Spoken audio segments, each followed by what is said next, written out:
আসসালামু আলাইকুম। এই মুহূর্তের সংবাদ হচ্ছে ওসমান হাদি আর বেঁচে নেই।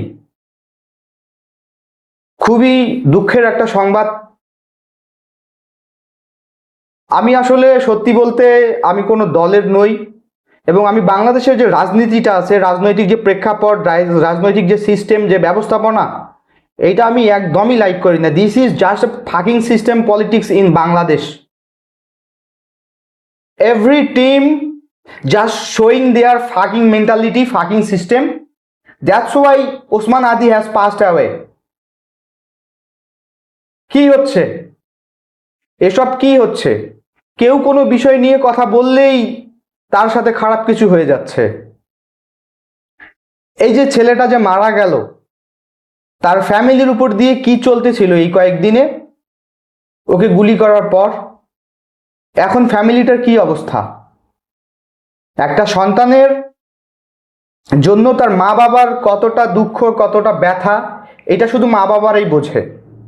এটা তো অন্য কেউ বুঝবে না। আমার ফ্যামিলির যদি সমস্যা হয় বা আমার যদি সমস্যা হয়, এটা আমার ফ্যামিলি বুঝবে, অন্য ফ্যামিলি কিন্তু বুঝবে না। সেম একইভাবে হাদির ফ্যামিলিতে কি ঘটছে বা কি চলতেছে, এটা শুধু তার ফ্যামিলি ফিল করতে পারে, এটা অন্য কেউ ফিল করতে পারে না। আপনি আমি জাস্ট ফেসবুকে একটা পোস্ট দিব, দ্যাটস ইট, আমরা তার জন্য শোক প্রকাশ করছি। এইটা কি হয়ে গেল? এইটা কি সিস্টেম? সিস্টেম হতে পারে এটা?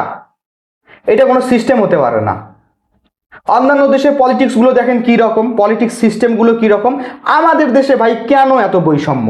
Not only in politics, everywhere in politics, in office, in every side politics দিয়ে ভরা বাংলাদেশে। আসলে কর্মক্ষেত্র বলেন, রাস্তাঘাট বলেন, অফিস আদালত, যে কোনো জায়গায়, সব জায়গায় ভাই পলিটিক্স পলিটিক্স পলিটিক্স।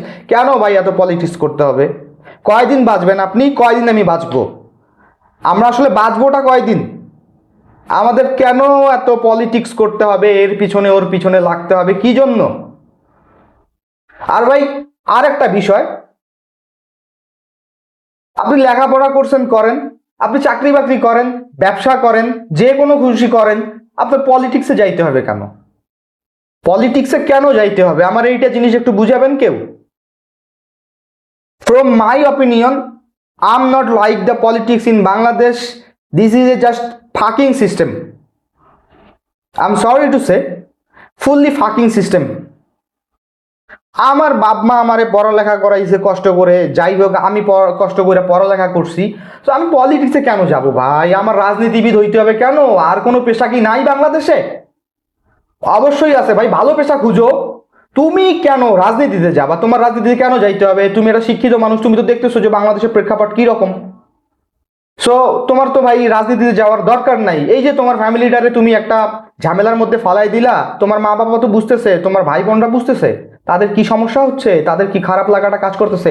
এই ফিল্ডটা তো অন্য ফ্যামিলি বুঝবে না, অন্য পলিটিক্স দল, পলিটিক্যাল দল বুঝবে না, কেউই তো বুঝবে না।